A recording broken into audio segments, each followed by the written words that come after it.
أما بعد، قال الله تبارك وتعالى في القرآن المجيد: أعوذ بالله من الشيطان الرجيم، بسم الله الرحمن الرحيم، ليبلوكم أيكم أحسن عملا وهو العزيز الغفور. وقال النبي صلى الله عليه وآله وسلم: كن في الدنيا كأنك غريب أو عابد سبيل أو كما قال صلی اللہ علیہ وسلم. معزز حاضرین کرام، واجب الاحترام میرے دینی بھائیوں، بزرگوں، دوستوں اور عزیز ساتھیوں،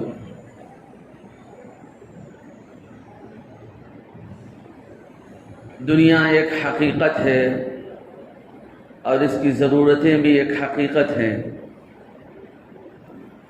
دنیا کے اندر انسان زندگی بسر کرتا ہے. اللہ نے فرمایا کہ دنیا کے اندر تم کو ہاتھ پیر دیا گیا ہے، تم محنت مزدوری کر کے اپنا روزگار چلاؤ. ہم چاہتے تو بغیر محنت کے بھی تم کو پال سکتے ہیں، لیکن چونکہ دنیا دار الاسباب ہے، اسباب کی لائن سے اللہ نے دنیا کے اندر جوڑ رکھا ہے. اللہ چاہتے تو بغیر محنت کے ساری دنیا کے لوگوں کو اللہ کھلانے پر قادر ہے. ایک شخص بھی بیٹھے جگہ اگر رہے اور زندگی گزار دے تب بھی اللہ تعالیٰ اس بات پر قادر ہیں کہ اس کو وہیں بیٹھے بیٹھے ساری زندگی گزار دے اور وقت پر روزی پہنچا دے. لیکن چونکہ اللہ رب العزت نے اس دنیا کو اسباب کے ساتھ جوڑ رکھا ہے، محنت کے ساتھ جوڑ رکھا ہے، جو آدمی محنت کرتے رہے گا، کچھ مشقت بھی اللہ رب العزت نے دنیا کے اندر لگا رکھا ہے تاکہ انسان سوچے سمجھے اور اللہ کی مخلوقات پر غور کرے. اللہ نے جن جن چیزوں کو پیدا کیا ہے دنیا کے اندر اس پر غور کرے اور پھر اللہ کی طرف رجوع کرنے والا بن جائے. انسان دیکھتا ہے کہ دنیا کے اندر کتنی چیزیں ایسی ہیں جو انسان پیدا ہی نہیں کر سکتا. زمین ہے، زمین کے اندر انسان دانہ ڈالتا ہے، لیکن پیدا کرنے والی ذات کون ہے؟ اس کے اندر دانے کے اندر کومپل کو اگانا اور اس سے پھر وہ درخت ہونا، اس سے پھل اور پھلاری کا پیدا کرنا، یہ صرف اللہ کی ذات پیدا کرتی ہے. اب ہمارا کام ہے کومپل کو اس بیج کو زمین میں بو دے دینا جس بیج کا ہم کو اللہ نے حکم دیا ہے.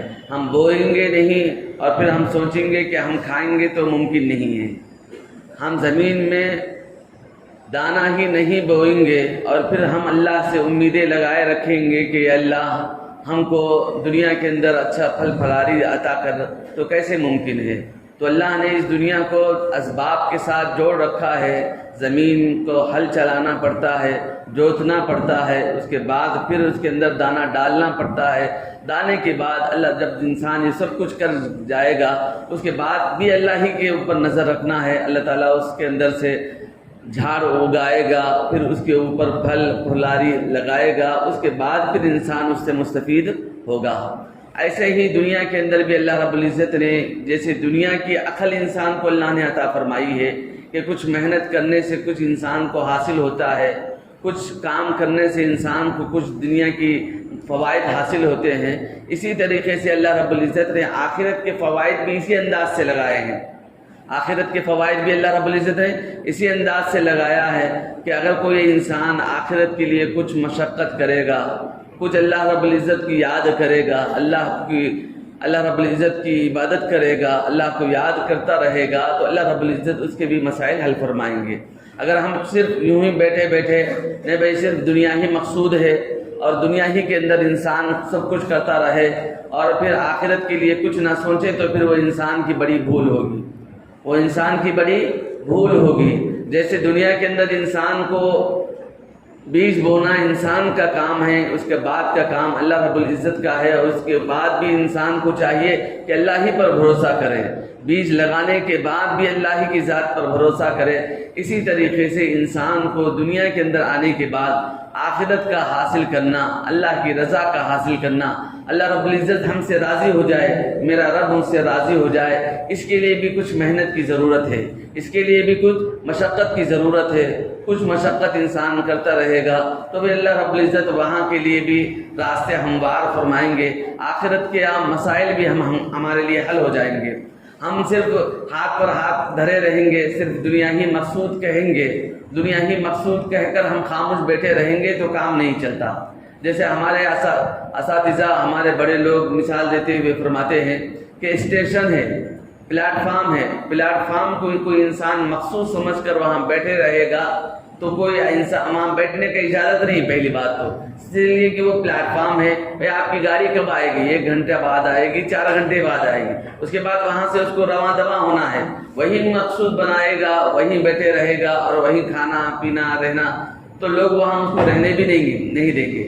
تو اسی طریقے سے ہمارے علماء بزرگان دین فرماتے ہیں کہ یہ دنیا پلیٹ فارم ہے، یہ دنیا پلیٹ فارم ہے، پلیٹ فارم کے اندر تو چند گھنٹے انسان کو رہنا ہے، اس کے بعد پھر وہاں سے اس کو آگے کی طرف رواں و دواں ہونا ہے۔ جب گاڑی آئے گی تو اس کے اندر بیٹھ جانا ہے، اس کے بعد پھر آگے کا سفر اس کو طے کرنا ہے۔ تو یہ زندگی بھی میرے بھائیوں ایک پلیٹ فارم ہے، اللہ رب العزت نے یہاں پلیٹ فارم لگا دیا ہے۔ دنیاوی پلیٹ فارم بھی ہے کہ کچھ محنت کر لے، دنیا بھی کما لے، زندگی کو بہتر بنا لے، اور اسی طریقے سے یہ آخرت کا بھی پلیٹ فارم ہے۔ جیسے دنیا کا بھی پلیٹ فارم ہے، ایسے ہی آخرت کا بھی پلیٹ فارم اللہ رب العزت نے دنیا ہی کو بنا دیا ہے کہ یہاں جن انسان آخرت کے لیے جتنی محنت کرے گا، جتنی کوشش کرے گا، جتنا اس کے لیے دوڑ دھوپ کرے گا، جتنا اللہ کو راضی کرنے کی کوشش کرے گا، اللہ رب العزت اس کے اندر اس کے مسائل حل فرمائیں گے۔ اگر اس پلیٹ فارم کو ہم یوں ہی گنوا دیں گے، اس موقع کو ہم یوں ہی گنوا دیں گے تو آگے موقع آنے والا نہیں ہے۔ آپ کو قرآن مجید میں اللہ رب العزت میں جا بجا اللہ رب العزت نے فرما دیا کہ یہ دنیا آخرت کے لیے ہے، یعنی کیا مطلب؟ آخرت کے کمانے کے لیے اللہ رب العزت نے دنیا کو عطا فرمایا ہے۔ آخرت اصل مقصود ہے انسان کا، اور دنیا اللہ رب العزت نے پلیٹ فارم کے طور پر عطا فرما دیا ہے کہ یہاں چند دن رہے، اس کے لیے جو کچھ کرنا ہے آخرت کے لیے کرے، اس کے بعد پھر ہمارے پاس آنا ہے۔ بہرصورت انسان کو اللہ رب العزت کے پاس رواں و دواں ہونا پڑتا ہے، چاہے انسان چاہے نہ چاہے۔ ہر انسان کو، چاہے کوئی آدمی بڑا سے بڑا، دنیا کا بڑا بادشاہ ہے، وہ آدمی چلو بھائی میں بڑا بادشاہ ہوں، میرے پاس تمام قوتیں طاقتیں ہیں، لہذا میں اپنی جوانی کو یوں ہی روکے رکھوں گا۔ کسی انسان کے اندر مجال نہیں ہے کہ وہ اپنی جوانی کو یوں ہی برقرار رکھ پائے۔ کوئی دنیا کا کوئی انسان، کوئی بادشاہ، کوئی بڑا سا بڑا وزیر اعظم، کوئی بڑا سا بڑا صدر اس بات کی کوشش کر کے بھی وہ نہیں کر سکتا کہ وہ اپنی جوانی کو روکے رکھے، ہرگز نہیں روک سکتا۔ کوئی آدمی چلو بھائی میں تو بوڑھا ہو چکا ہوں، میں اپنی بچوں کو بڑے ہونے نہیں دوں گا، وہ نوجوان ہے تو نوجوان ہی رہے، اس کے بعد بڑھاپے کی طرف وہ نہ جائے، اس کی کوشش کوئی دنیا کا کوئی فرد نہیں کر سکتا۔ اللہ رب العزت نے انسان کے ساتھ یہ تمام لوازمات لگا رکھے ہیں۔ بچہ ہے تو اس کو بڑا ہونا ہی ہونا ہے، یعنی وہ جب چھوٹا بچہ ہے تو اللہ رب العزت اس کے ساتھ دنیا کا تمام ٹائم ٹیبل لگا کر چھوڑ دیا ہے کہ دنیا میں جب جا رہا ہے تو دنیا کے ساتھ وہ زندگی گزارے گا، جب بچپن بھی دیکھے گا، جوانی بھی دیکھے گا، جوانی کے مزے بھی لے گا، پھر آخرت کی طرف اس کا سفر رواں دواں ہوگا۔ اسی طریقے سے میرے بھائیوں، اللہ رب العزت نے انسان کے پیچھے اس دنیا کی گھڑی کے ساتھ آخرت کی بھی گھڑی لگا کر چھوڑ رکھا ہے۔ جب یہ اس دنیا کی گھڑی کے اندر ہم آخرت نہیں کمائیں گے تو پھر کون سی گھڑی ایسی ہوگی؟ چلو بھائی یہ زندگی چھوڑ دو، دنیا کے لیے انسان لگا لیا ہے، پھر آخرت کے لیے ایک اور زندگی اللہ رب العزت عطا فرمائے گا، وہاں جا کر انسان اللہ کے لیے محنت کرے گا، وہاں اللہ کو راضی کرے گا، تو ایسی کوئی گھڑی نہیں ہے۔ اللہ رب العزت نے قرآن مجید میں صاف فرما دیا ہے یہ دنیا ہی کی زندگی ہے، اس کے بعد تمہیں کوئی زندگی آنے والی ہے تو وہ صرف جزا کی زندگی ہوگی، وہ صرف آخرت کی زندگی ہوگی جہاں جزا اور سزا کا موقع اللہ رب العزت عطا فرمائے گا، وہاں کام کا موقع نہیں ہے۔ یہ دنیا کے اندر ہی کام کر لینا ہے، چاہے دنیا کا کام ہو چاہے آخرت کا کام ہو، یہی سب کچھ کرنا ہے۔ وہاں تو صرف جزا اور سزا کا معاملہ ہوگا، وہاں اللہ رب العزت کے پاس جب انسان جائے گا تو جو کچھ انسان اچھے اعمال کر کے آئے گا اس کی وہاں جزا پائے گا، اگر کوئی انسان برا ہوگا، برے اعمال کرے گا، اللہ کو ناراض کر کے آئے گا تو وہاں سزا پائے گا۔ یہ اللہ رب العزت کا معاملہ اللہ نے طے کر رکھا ہے۔ جیسے انسان بچپن سے بڑا ہوتا ہی رہتا ہے، چاہے وہ نہ چاہتے ہوئے بھی اللہ رب العزت کا جو قانون ہے ہر ایک کے پیچھے چل رہا ہے، چاہے وہ بچہ اس کے پیچھے بھی چل رہا ہے، بڑا ہے تب بھی اس کے پیچھے چل رہا ہے، عورت ہے اس کے پیچھے بھی چل رہا ہے، زمین ہے تو اس کے پیچھے بھی چل رہا ہے۔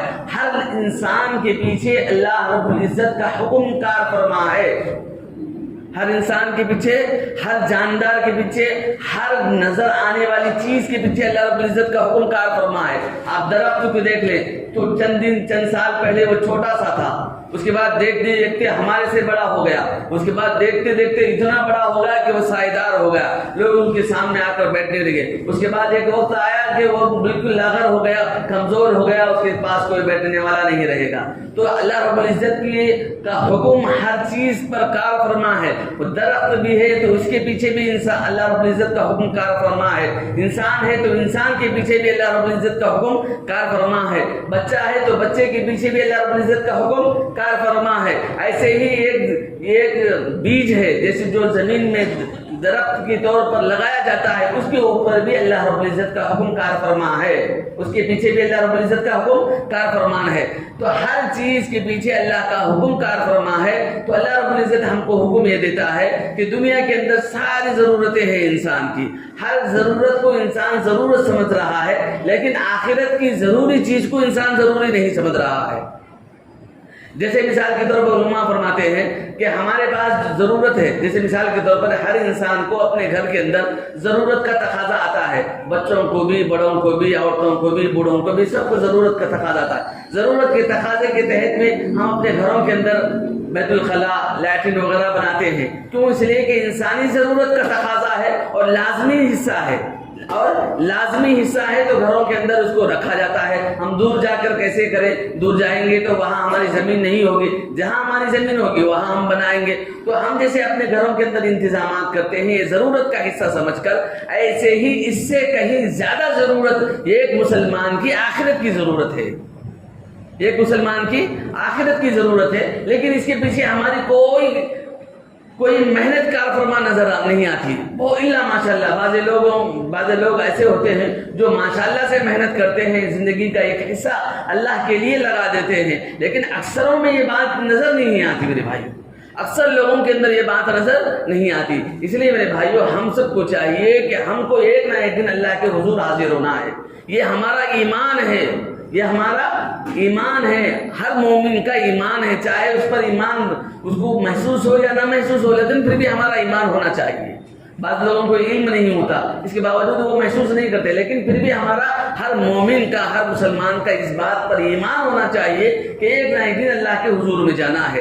ہم چاہے دنیا میں کیسے بھی رہیں، چاہے غریبی زندگی گزاریں، چاہے امیری زندگی گزاریں، چاہے نواب ٹھاٹ کی زندگی گزاریں، چاہے کسی بھی انداز سے انسان زندگی گزارے، پھر بھی اللہ کے سامنے اس کو حاضر ہونا ہے۔ جب وہ حاضر ہونا یقینی ہے تو پھر وہاں اعمال کا حساب ہونا بھی یقینی ہے، اعمال کا حساب ہونا بھی یقینی ہے، اچھے بھلے اعمال کا اللہ کے سامنے حاضر ہونا ہے اور وہاں حساب دینا ہے۔ تو انسان کو زندگی کے اندر اللہ رب العزت نے موقع دیا ہے میرے بھائیوں، یہ آخرت کا پلیٹ فارم ہے، یہی جو کچھ کرنا ہے آخرت کے لیے انسان تیاری کرنا ہے، بعد میں کوئی زندگی اور آنے والی نہیں ہے۔ جیسے غیر مسلموں کے اندر ہمارے برادران وطن کے پاس وہ ایک لمبی چوڑی زندگی ہے، یہ کہتے ہیں کہ نہیں بھائی 7 زندگیاں ہیں، یہ زندگی ختم ہوگی تو اس کے بعد ایک زندگی اور اللہ موقع دے گا، اس کے بعد ایک اور زندگی موقع دے گا، وہ ان کے خواب خیالی باتیں ہیں، لیکن اللہ رب العزت نے قرآن مجید میں صاف فرما دیا دنیا میں جو زندگی مل رہی ہے یہی آخری زندگی ہے،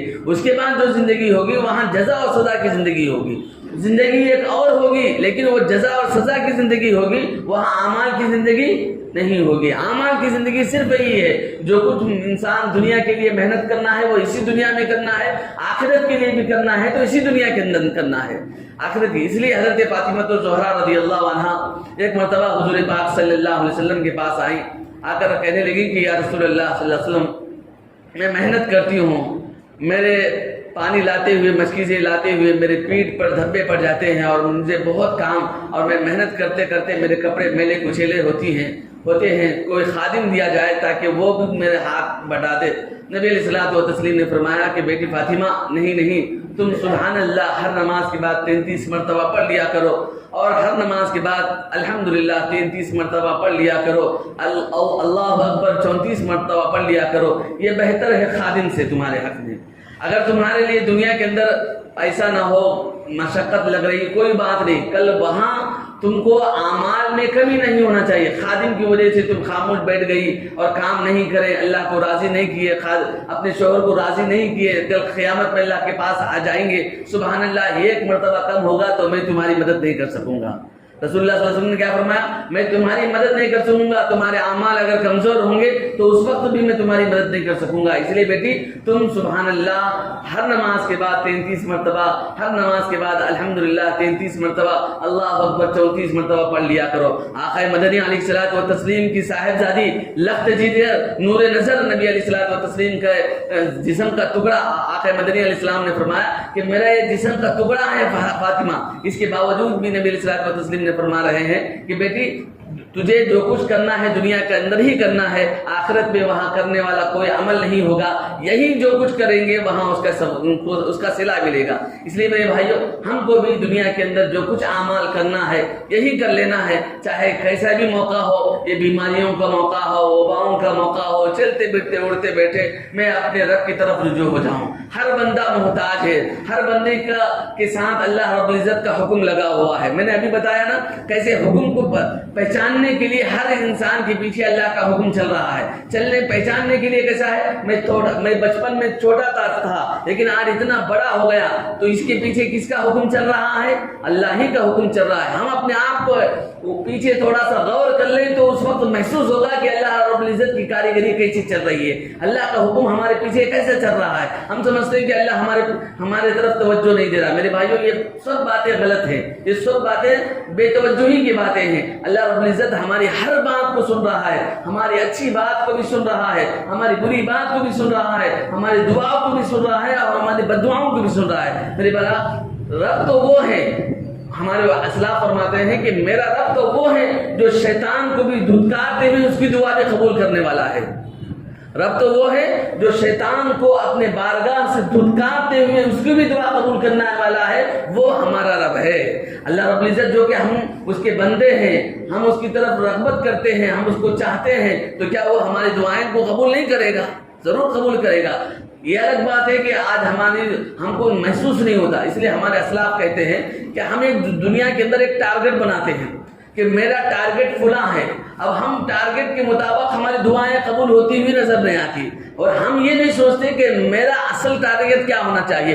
میری اپنی زندگی کا مقصد اللہ کے حوالے ہم نہیں کرتے، ہم اپنا مقصد فلاں جگہ بنا لیتے ہیں۔ مثال کے طور پر ایک آدمی ہے، ایک کروڑ پتی کو دیکھتا ہے اور اس کی زندگی کے مطابق یوں سمجھتا ہے کہ وہ آدمی کروڑ پتی ہے، میں بھی اس انداز میں بننا ہے، اور زندگی بھر دعائیں کرتا ہے، دعائیں قبول نہیں ہوتی، اور وہ زندگی بھر مایوسی کا شکار ہوتا ہے۔ حالانکہ تم نے طے کر لیا ہے کہ مجھے اس انداز کا بننا ہے، لیکن اللہ نے جو تمہارے لیے وہ طے نہیں کیا تھا، اللہ نے تمہارے لیے وہ طے نہیں کیا تھا، لیکن زندگی بھر مایوسی کا وہ شکار ہوتا ہے، اور کفر کا گناہ اس کے پیچھے لگ جاتا ہے۔ مایوسی کفر ہے، مایوسی کیا ہے؟ کفر ہے، اور کفر کا گناہ اس کے پیچھے لگ جاتا ہے۔ اس لیے ہم کو ہماری زندگی کو محنت کرتے ہوئے اللہ کے حوالے کرنا ہے۔ اب ہم پہلے سے پلاننگ نہیں کرنا ہے۔ آج کل کے دنیا کے دور میں اور نوجوانوں کی نسلوں کے اندر یہی ایک ٹارگٹ لگا ہوا ہے کہ میں فلاں کے مطابق زندگی گزاروں گا، میں فلاں کو دیکھوں گا، فلاں کو نہیں دیکھنا ہے، یہ دیکھنا ہے کہ میرا رب میری زندگی کو کہاں لے جائے گا۔ اے اللہ تو جس انداز سے میری زندگی کو لے جانا چاہتا ہے میں اس بات پر راضی ہوں۔ انسان کبھی بھی اللہ کی قدرت پر راضی ہی نہیں رہ رہا ہے، اور ہمیشہ اللہ کی نافرمانی کر رہا۔ دیکھو میرے بھائیوں، اکثر لوگوں کی زبان سے ہمیشہ اللہ کے خلاف الفاظ نکلتے ہیں۔ وہ اللہ جو زندگی بھر ہم کو سنبھال رہا ہے، زندگی بھر پال رہا ہے، زندگی بھر عطا کر رہا ہے، زندگی بھر ہماری دعاؤں کو قبول کر رہا ہے، زندگی بھر ہمارے اعمال کو قبول کر رہا ہے، اس کے باوجود بھی ہم اس کے خلاف شکایتیں نکالتے ہیں۔ وہ کتنا بڑا حلیم اللہ ہے، وہ کتنا بڑا حلیم اللہ ہے. دیکھیے کہ کوئی آدمی مثال کے طور پر تم کسی کے ساتھ احسان کرو, 1 مرتبہ کرو, 2 مرتبہ کرو, 10 مرتبہ کرو, 1 مرتبہ وہ انسان انکار کر دے تو تم اس کی طرف توجہ نہیں کرتے. لیکن میرا رب کتنا بڑا پروردگار ہے, کتنا بڑا مہربان ہے کہ تم 1 مرتبہ نہیں, زندگی بھر اس کے خلاف تم لوگ مایوسی کا الفاظ ہی نکالتے ہو, زندگی میں بٹھا لیے ہو, اپنے دلوں کے اندر بٹھا لیے ہو کہ میرا رب میری بات نہیں سنتا, اور زندگی بھر اس کے خلاف ہی بات کرتے ہیں. پھر بھی اللہ رب العزت تمہاری طرف توجہ کرتا ہے, پھر بھی اللہ رب العزت تمہاری طرف توجہ دیتا ہے. کیوں دیتا ہے؟ کہ وہ رب ہے, ہماری نادانی ہے, ہم نے اس کو نہیں پہچانا, ہماری یہ کمزوری ہے, ہم نے اس کو نہیں پہچانا, ہماری یہ کم ہمتی ہے, اور ہمارا کم ایمانی تقاضا, ہمارا ایمان کمزور ہو گیا, جس کی وجہ سے اس کی عطا کو ہم نے نہیں پہچانا. اللہ رب العزت ہر ایک کو عطا کر رہا ہے میرے بھائیوں, ہر ایک کو برابر دیکھ رہا ہے, ہر ایک کی ہر دم سن رہا ہے, ہر لمحہ ہر ایک پر اس کی توجہات ہیں. لیکن یہ ہماری کمزوری ہے, ہم نے اس کو نہیں پہچانا, ہم نے اس کو نہیں جانا, ہم نے اس کو پہچاننے میں ہم سے بڑی بھول ہو گئی. اس کے باوجود بھی ہم زبان سے کتنے باتیں کہتے ہیں, زندگی بھر اللہ کے خلاف کہتے ہیں. میرے بھائیو, اللہ ہم سب کو معاف فرمائے, ساری امت محمدیہ کو معاف فرمائے. تو زندگی بھر کہتے ہیں, اس کے باوجود بھی اللہ رب العزت برابر عطا کر رہا ہے. اللہ اکبر, اللہ رب العزت برابر دے رہا ہے, برابر اس کی توجہات ہر انسان کی طرف ہے, برابر اللہ رب العزت ہر انسان کی دعاؤں کو قبول کر رہا ہے. اس لیے میرے بھائیوں, ہم سب کو چاہیے کہ اپنی زبان سے ہمیشہ شکر ادا کریں. ہم اس کا شکر ادا ہی نہیں کر سکتے. قرآن مجید نے فرمایا کہ اس لیے اللہ رب العزت نے ہمیشہ قرآن مجید میں جا بجا فرمایا کہ میرے شکر گزار بندے تھوڑے ہیں. کیا فرمایا؟ میرے شکر گزار بندے تھوڑے ہیں. کیا مطلب؟ یہی مطلب ہے کہ ہر انسان اس کی شکر گزاری کا حق ادا ہی نہیں کرتا, ہمیشہ وہ اللہ ہی کے خلاف بولتا ہے, ہمیشہ اللہ ہی کے خلاف سوچتا ہے. اس لیے میرے بھائیوں, ہم چاہتے ہوئے نہ چاہتے ہوئے کہیں نہ کہیں اللہ رب العزت کے خلاف بول رہے ہیں, اللہ رب العزت کے خلاف. میں نے حال ہی میں ایک واقعہ پڑھا کتاب کے اندر. ایک بزرگ تھے, بیٹھے ہوئے تھے, اچانک اللہ کی یاد میں بیٹھے ہوئے تھے, زبان سے یہ الفاظ نکال دیے کہ کیا ضرورت تھی, اب تو یہ بارش کا وقت ہے کیا, ایسے وقت میں اللہ رب العزت بارش برسا ہے. یہ بولنا تھا کہ اللہ کی طرف سے پکڑ آ گئی, اللہ رب العزت کی طرف سے پکڑ آ گئی, اور پکڑ آ گئی, ایسی پکڑ آ گئی کہ پھر کل ان کی موت ہو گئی. اس کے بعد جب اللہ رب العزت کے دربار میں حاضر ہو گئے تو اللہ نے ان کو معاف نہیں فرمایا, اور فرمایا کہ تم نے یہ الفاظ کیسے استعمال کیے, تجھ کو زیادہ پتا تھا کہ مجھ کو زیادہ پتا تھا. ہم کتنے الفاظ ایسے استعمال کرتے ہیں, ارے بارش ہو رہی, بیجا بارش ہو رہی ہے, یہ کیا وقت ہے, یہ بقرعید کا موقع تھا, ہمیشہ بارش ہو رہی ہے. اللہ رب العزت یہ بقرعید کو بھی ہمارے لیے موقع نہیں دیا. جب ایک سال سے مصیبت چل رہی ہے, بیماریوں کی وبا چل رہی ہے, ایسی صورت میں بھی اللہ نے ہمارے ساتھ بارش برسایا, اور خوشی کا موقع کو بھی صحیح طور سے ہم لوگ صحیح انداز سے ہم نبھا نہیں سکے, گزار نہیں سکے. یہ اس انداز سے لوگ کہہ گئے اللہ رب العزت کے معاملے میں وہ حساب لکھ جا چکا ہے میرے بھائیوں. اس لیے میرے بھائیوں, ایسے الفاظ ہم استعمال کرنے سے ڈریں. اللہ رب العزت کی توجہات ہر بندے کی طرف ہے, اور دیکھو آپ اپنے آپ میں غور کرو کہ کیسے ہم چھوٹے سے بڑے ہوئے, کیسے اللہ رب العزت سمجھداری عطا فرمائی, کیسے عقل شعور عطا فرمایا, کیسے ہم بڑے ہو گئے. پہلے بچپن میں ایک چیز کے بھائی صحیح شعور نہیں تھا, اللہ بڑھتے بڑھتے ایک زمانے میں کچھ شعور آ گیا, اس کے بعد پھر 40 سال کے بعد اور زیادہ شعور آیا. نوجوانی کا شعور بھی اتنا قابل قبول نہیں ہوتا. 40 سال بعد لوگوں کے لیے 45 سال کے بعد اللہ رب العزت ایسا شعور عطا فرماتا ہے جو اللہ کو دیکھنے والے بندہ, اللہ رب العزت کو پہچاننے والا انسان بن جاتا ہے. بچپن سے انسان پہچانتا نہیں, اللہ یہ سب بولنے والے باتیں ہیں. مسجدوں میں امام صاحب وہی بولتے, خطیبہ وہی بولتے, علماء وہی بولتے, ان کی باتیں ہیں سوچتے تھے. جب انسان ایک عمر کو پہنچ جاتا ہے 45 سال کے بعد, اس کا لخلقہ یہی بن جاتا ہے کہ اللہ ہی کو مجھے راضی کرنا چاہیے میرے بھائی. بس اللہ سے دعا ہے, اللہ تعالی ہم تمام کو کہنے سننے سے زیادہ عمل کی توفیق نصیب فرمائے. آمین. باقی دعوانا الحمدللہ.